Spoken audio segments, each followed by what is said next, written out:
Ho, ho, ho, ho, ho! Greetings and salutations to the people of the interwebs. So, um, we're on Wobbly Cam, which could only mean it's some kind of video response, video discussion time. Also, the lighting in this video may probably suck, but it's festive, so I don't care.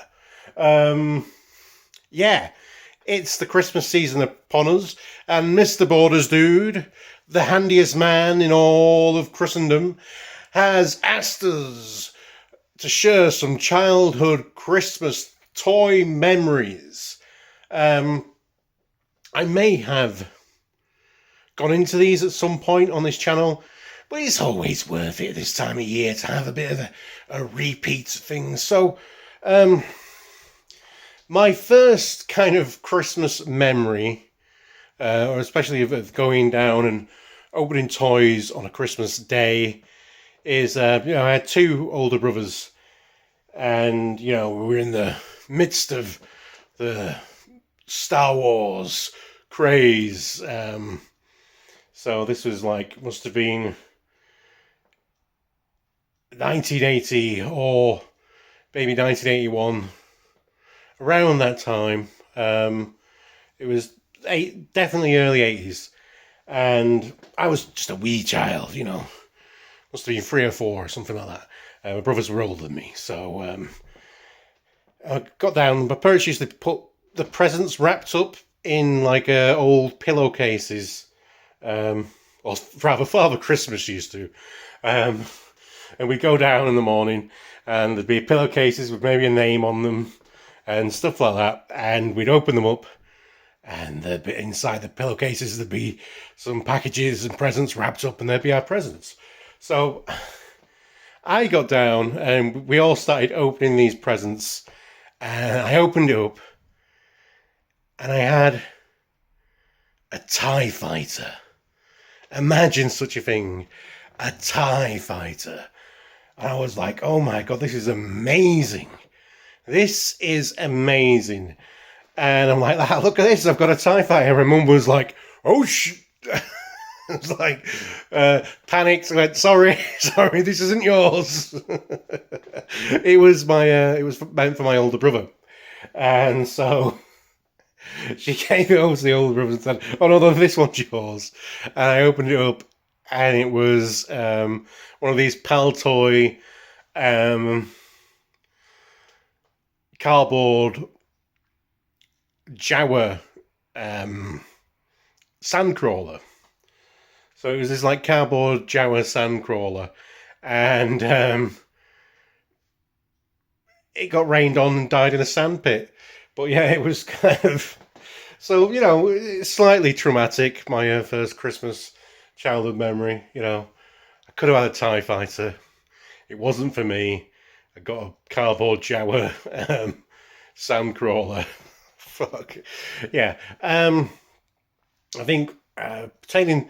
I remember getting the Menasor gift box, but I don't really have any kind of solid memories attached to that, other than it was cool to have all the Stunticons in this box set, and they were my favourite G1 combiner team because they were all these cool sports car and a truck that turned into this Frankenstein's monster thing and looked weird in the cartoon. What I do remember is a few Christmases beyond that, going on to 86, 87, where my mum would go shop, doing the weekly shop, as it were. We'd go to some Tesco's or something like that. Tesco's, not something like that. It was Tesco's. This video is not sponsored by Tesco's. Or parenting tips that you should probably do today, because this isn't one of them. I wouldn't behave, so she'd just stick me. I'd just stand in the toy aisle, Richard, while I do my shopping, because you're just going to be a pain in the ass. And you could just look at the toys while I do my shopping, and then I'll come back when I finish. And that's what happened every week. I'd go into the toy aisle and look at the toys, just look, not touch, and decide, think, what would I like for Christmas? And this particular year, it was the year of the headmasters.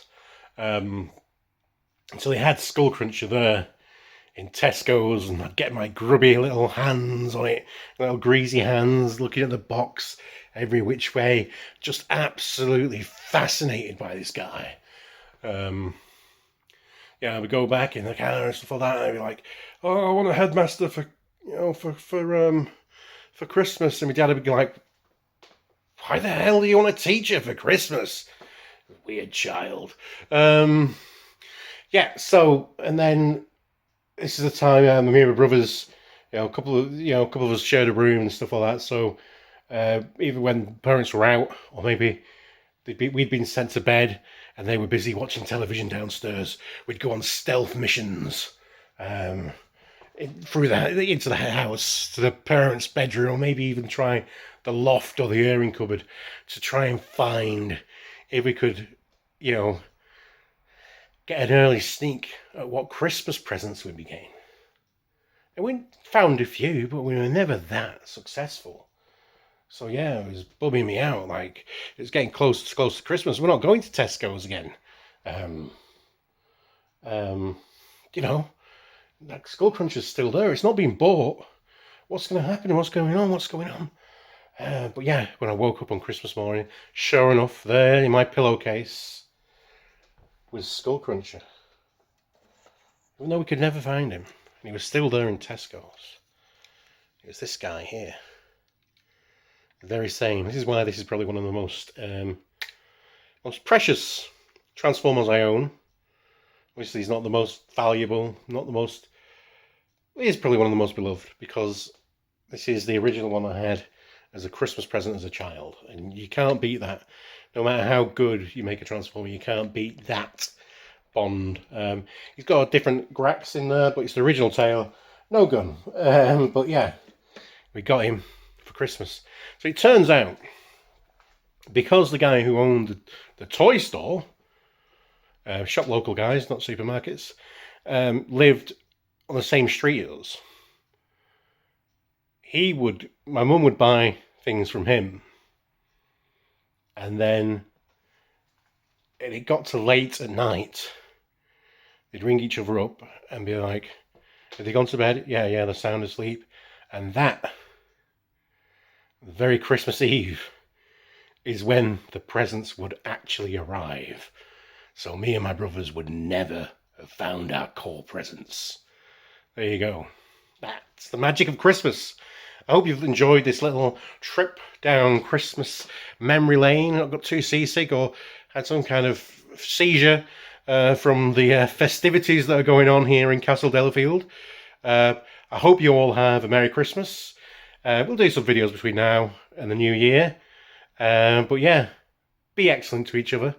Party on, dudes, and let's give ourselves a Merry Merry Crimbo Bestow Fisto!